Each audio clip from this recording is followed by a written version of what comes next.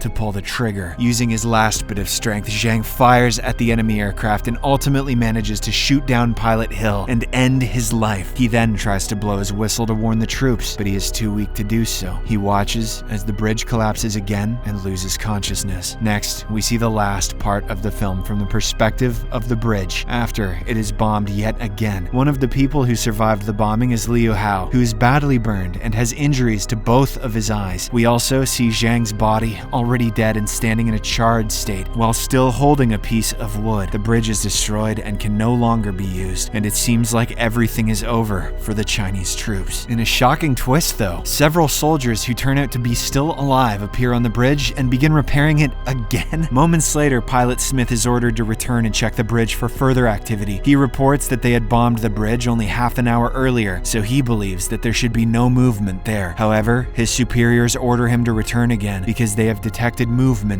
near the bridge. Shortly after, Pilot Smith returns to the area and is stunned to see the bridge being repaired once more. He is amazed by the soldiers' determination and immediately requests his team to dispatch bomber support. Below, he witnesses a human bridge being formed and is struck by the skill and patriotism of the Chinese troops. The Chinese are lifting the wooden planks of the bridge on their shoulders, allowing the remaining soldiers to cross safely. Upon hearing about this, the American forces panic, realizing that if the Chinese manage to cross, there will be no way to stop them. In the final scene, Pilot Smith reports back to the American command about the situation. The Americans sent large numbers of bombers to destroy the bridge. Bombs fall all around the bridge, but the Chinese soldiers remain fearless. They continue supporting and repairing the bridge with their bodies and effort, even as explosions burst dangerously close to them. In the end, all the troops successfully cross the bridge and reach the front line as planned. The movie concludes with real-life footage of Chinese veterans who bravely participated in the battle, showing their resilience and dedication during the conflict.